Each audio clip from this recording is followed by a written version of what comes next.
Hiya, I'm Jasper, and welcome to your video review for Carnival Row. It's an Amazon TV show starring Orlando Bloom and Cara Delevingne, also known as Legolas / Will Turner, and Sergeant Laureline from Valerian and the City of a Thousand Planets. So, as always, I'm going to give it the good, the bad, and the furry. Depending on your definition of furry for this one, there is a lot of furry. Because there are the Fae, which have wings, and then there is the Fawn, which basically are like half human, half ram, so they got the ram skull horns thing going on, and they also have the satyr type legs with the hooves and all that jazz, and there's a couple of other creatures, but those are kind of the main ones. So, and they play prominent main roles. So if you like seeing those, and really well done on screen too, then I think you will like this. So, moving on to the good and the bad. It's a whole TV show season, so it's kind of hard to just scrunch it down and describe it. But basically, there's a human city that ends up being kind of the sanctuary city for a bunch of Fae creatures that were being persecuted and tried to be wiped out by some other people. So this human city had sent some people to help them, but they lost, so now everybody's kind of retreated here. And this city is kind of slowly turning racist against the Fae. Now, it's already deep-seated, built-in, structurally racist against the Fawns. It's just built into how their society operates that Fawn are, slaves or servants in this case.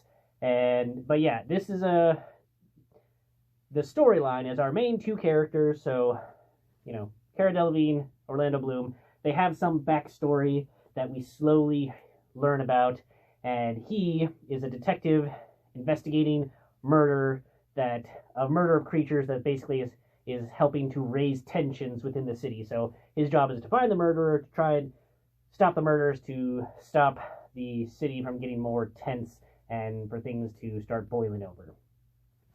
There's some other secondary stuff, but those are the main things that we focus on.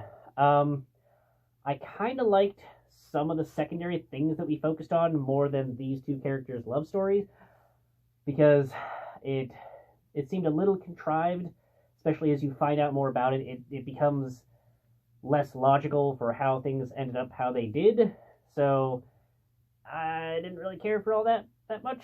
Whereas the secondary character, like one of the main Fawn characters, and this female human who is used to having everything, and kind of the story that progresses with them, I honestly found that one to be more entertaining than the main character's arc.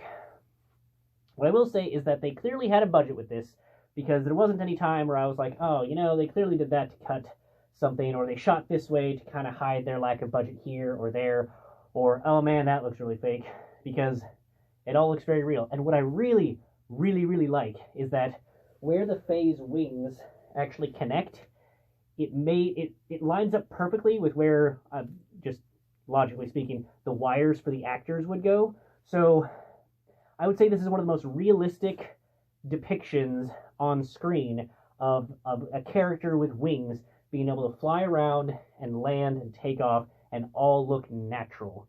So I really liked that, because a lot of times when you have characters on wires, either their center of mass is not correct for where they're actually lifting off at, where their wings should lift them off at. They kind of have a different center of mass, and this one lines up perfectly, and the wings are cool looking when they're flying. They make sense for how they kind of flop around when they're not being used, and I just thought they did a really good job. There's even scenes where like multiple people were taking off and landing, and there was no missed wires that they didn't forget to erase the CGI, and everybody looked graceful and like they naturally landed, naturally took off. It was them doing it, not the wire guys in the background holding on things, So I thought that was really good, and that really drew me into the story.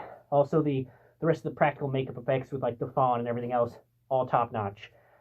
And the music and just everything very well budgeted. But like I said, I didn't super care for the main character story, but the other character stories were much more interesting to me. So the other thing, and I'm a stickler for the endings, And I'm not going to spoil the ending, but I will say that I was not satisfied by the ending. It felt like they introduced a bunch of things with the expectation of at least one more, if not many more seasons, and they really didn't solve all that much because of that, I think, expectation of getting more seasons. And with this, with having these two well-known actors and other actors that at least a couple of them I think are up and coming, and we might have more difficulty getting them dedicated to another season in the future. I don't know if this will get another season, but if it doesn't, it'll be highly dissatisfying because it doesn't end necessarily on a cliffhanger, but it does end in a very unsatisfying way because they introduce some things that you want to see and know about, and you don't get to see that because it ends. So they really only kind of solve one thing out of the myriad of problems that were introduced. So maybe wait to see this until after the second season comes out, or at least it's announced, so that you know they're going to give you more. But yeah, so I enjoyed it. I think that if nothing else, it's a good show to have on in the background if you already have Amazon Prime Video. It's got entertaining visuals, and it's got two very good-looking main actors. So yeah, if that sounds like your kind of thing, I think you will have a good time. But having it on in the background, if nothing else, I think is fun. Alrighty, that's all I have for this one. Thanks for watching. Thanks for coming. Hope to see you at the next one. Bye.